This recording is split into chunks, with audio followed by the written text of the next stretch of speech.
SP വെങ്കടേഷും ഞാനും വളരെ അടുത്ത പരിചയമുള്ള വ്യക്തികളാണ്. ഞങ്ങൾ ചെന്നൈയിൽ ഒരുമിച്ചാണ്.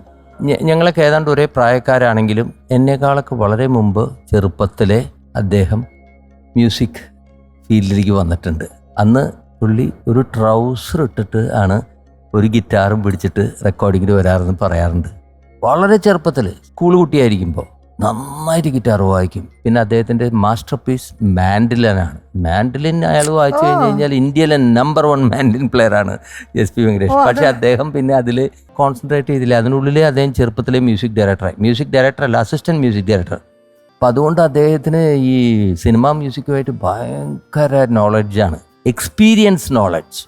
ശരിക്കും പറഞ്ഞാൽ ഇപ്പോൾ അദ്ദേഹത്തിൻ്റെ ഒരു റൗണ്ട് മുൻപേ നിശ്ചയിച്ചതാണ്. അത് ഇന്നിപ്പോൾ ഇവിടെ നമ്മളുടെ സമയം ഇപ്പോഴാണത്. പക്ഷേ അദ്ദേഹം ഇല്ല എന്നുള്ളത് നമുക്ക് വളരെ സങ്കടം തോന്നുന്ന ഒരു കാര്യമാണ്.